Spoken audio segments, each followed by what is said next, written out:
emosional dan sensitif kalau ini. Nggak apa-apa, biar nangis ya kalau nggak bisa tuh puji kayak jadi nangis tuh. Oh iya kalau mata kita kakak jibi itu ampi me nangis ku kita ampi tanpa. Aduh, jangan lah. Yo Enggak gini. Saya di Kasongan 2002 kan. Semenjak menikah Oktober 2002 jalan. Itu sudah pindah ke Kasongan ngikuti istri saya malah di sana kan gitu. Pernah kita duduk Kak lah Kasongan. Iya. Iya. Terus makanya saya bilang sama Kak Mario, emang Kak Jimmy ini netap di sini Kak sudah bilang kan. Karena saya ingat dulu Kakak kan kalau kerja aja ke sini. Iya, saya bolak-balik. Bolak-balik dulu. Iya. Ceritakan Kak. Nah, itu. Tahun 2003 saya coba-coba lagi. Coba-coba waktu itu dibuka seleksi anggota Komisi Pemilihan Umum 2003. Coba saya untuk anggota KPU Kabupaten Katingan. Dapat. Nah, waktu itu kan gitu kan. 2003 dapat. Kerjalah saya jadi anggota KPU waktu itu. Udah aman saja. Karena itu saya tidak berpikir untuk ikut orang tua, adik, keluarga yang semua ke Murung Raya. Iya. Karena waktu itu saya sudah punya pekerjaan jadi anggota KPU. Ya udah, ya ini. Kemudian pada saat saya melaksanakan aktivitas pekerjaan KPU itu tanggal 7 April tahun 2004 itu kan pemilu. Iya. Nah, pemilu ya. Nah ini tanggal 9 itu orang tua saya meninggal. Bapak saya. Om tadi lah. Ya, 2004 meninggal. Nah, meninggal akhirnya ya itulah. Kalau awal-awal waktu proses beliau meninggal itu kan apa ya? Masih ya enggak. Itu baru Kakak kerja di KPU lah Kak? Pada saat Udah setahun lebih. Oh, sudah setahun lebih ya. Ya kehilangan figur yang sangat luar biasa di tengah keluarga pertama.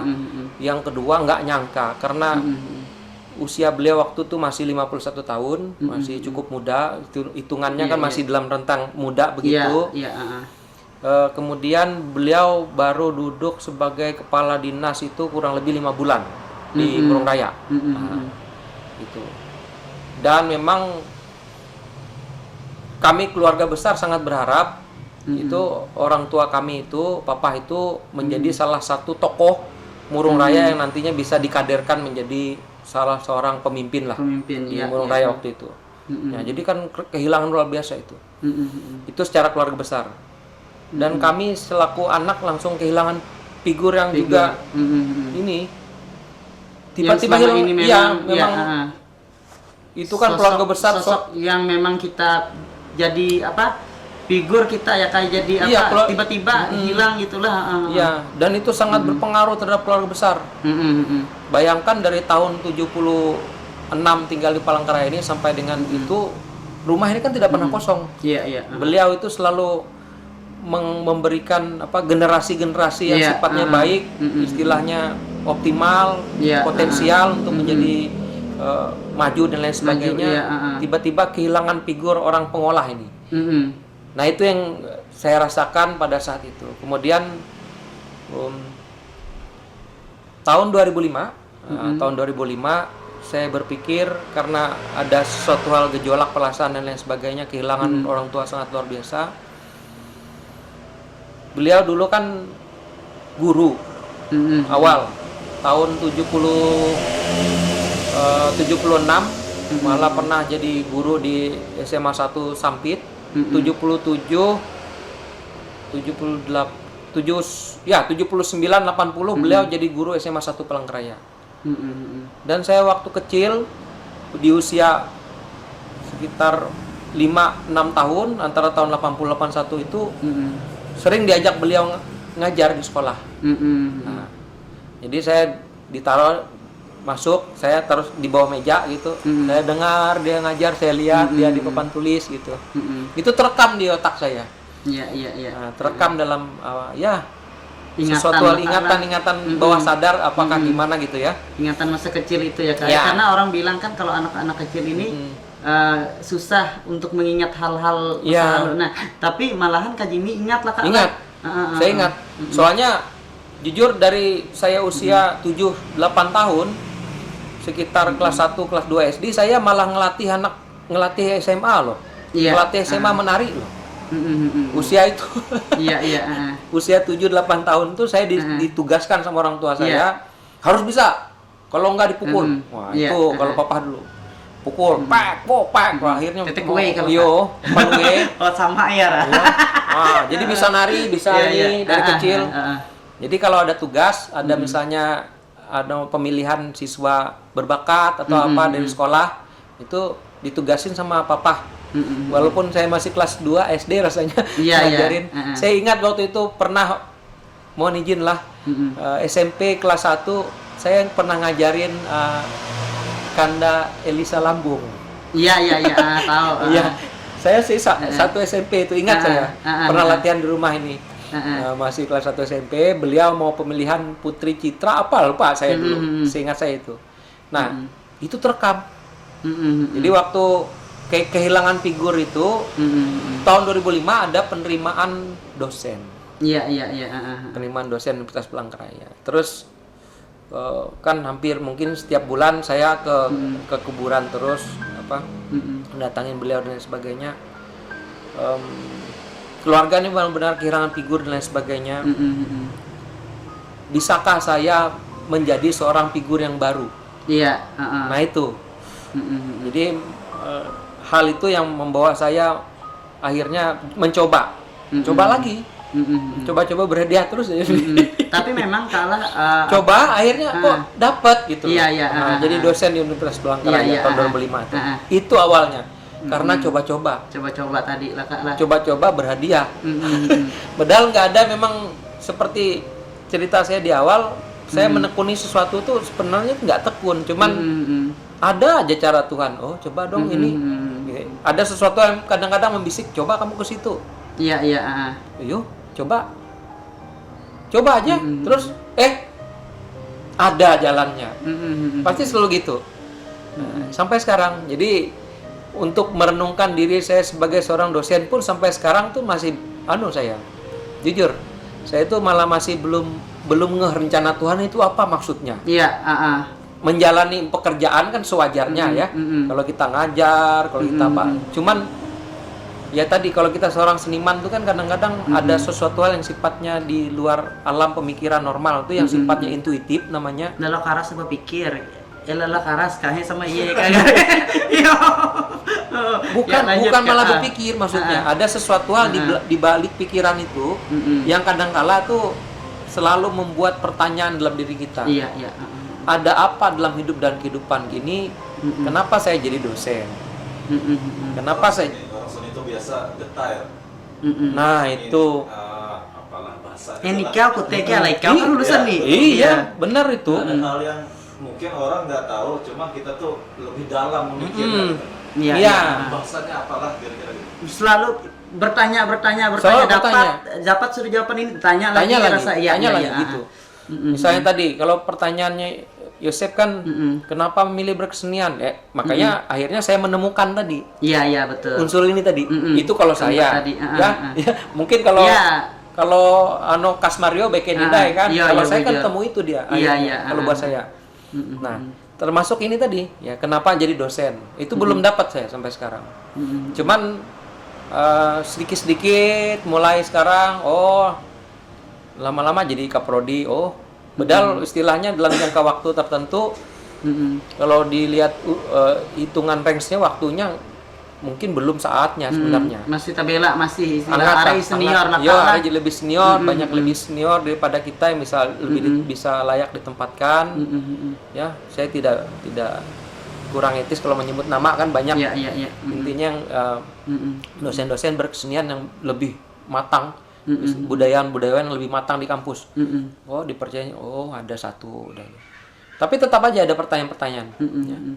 Nah itu jiwa itu yang kadang-kadang selalu hadir dalam diri kita, sehingga eksistensi itu datang karena tadi ada sesuatu Akhirnya hal yang selalu konsisten, berputar. Iya, dalam diri kita itu untuk mempertanyakan dan menemukan jawaban, mempertanyakan menemukan jawaban, mempertanyakan menemukan jawaban.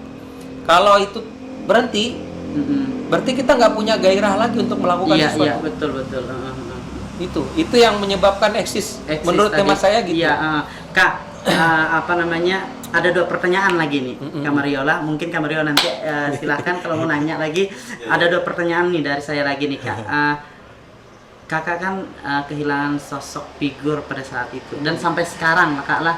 Nah, pada saat Kakak kehilangan sosok figur tadi, ini kan banyak hal nih yang dibuat oleh orang tua kan Kak, yang tidak bisa kita lupakan, kenangan-kenangan indah, kenangan-kenangan masa lalu, dan sampai hari ini sosok Kakak bisa eksistensi di bidang kesenian bahkan jadi dosen itu karena memang diajarkan, didisiplinkan sedemikian rupa tadi Kak lah.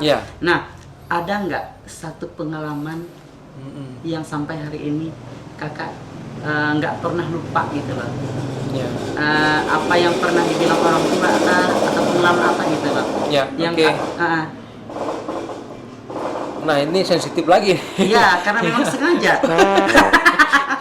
Karena memang sengaja. Bentar Yosep ya.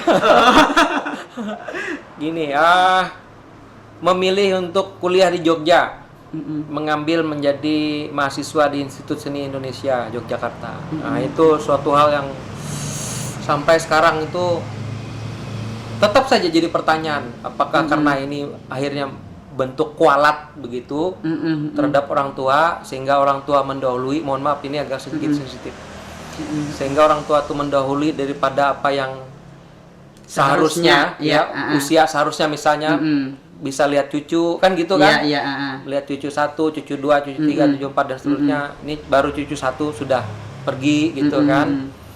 Nah, itu saya dulu kan tahun 95 lulus, masuk Unpar, Unpar UPR. Jadi mahasiswa agrobis waktu itu, agrobis, sosek ya. Sebelumnya itu diminta oleh bapak sebenarnya ke Unlam, ke kedokteran, tapi saya nggak mau. Terus saya ambil di sosek itu. Pertama tadi kan saya kan batal ke Jakarta nih tahun 93 kan. Batal. Kemudian tahun 93 itu kan ada Pesparawi kan, Pesparawi. Nah, itu supaya Yosep tahu ada Pesparawi nasional waktu itu yang mendatangkan Bagong Kusdiarjo sebagai penata tari kolosal yang melibatkan 1.200 orang waktu itu. Nah, saya terlibat waktu itu menjadi bagian daripada pelatih tari massal. Itu diajak juga. Nah, selain diajak Om Rito, diajak juga sama Romo Gong atau Romo Bagong itu. Kamu pindah aja ke Jogja, ikut aja di PLT di Padepokan, biar nanti ya ikut saya aja gimana, kan Pak Bagong gitu ngomong. Masalahnya itu mau ke Jakarta, mau ke Jogja, Mamah ini mewek terus. Jangan nak. Kejauh nak wah. Dia bayar kejauh. Lihi moike. Iya.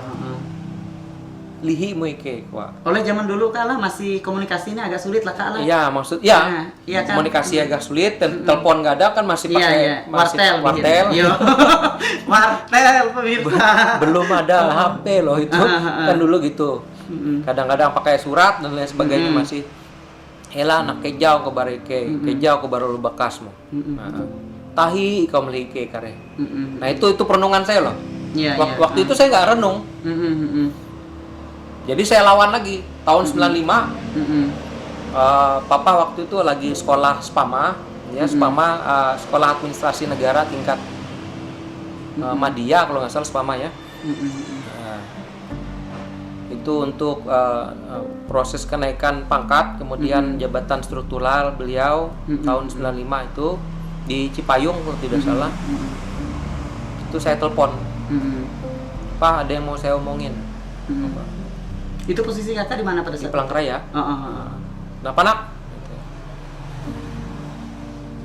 Aku kada betah sekolah di Palangkaraya. Kami dulu bahasa Banjar kalau di rumah. Kadang-kadang bahasa siang, kadang-kadang bahasa Banjar.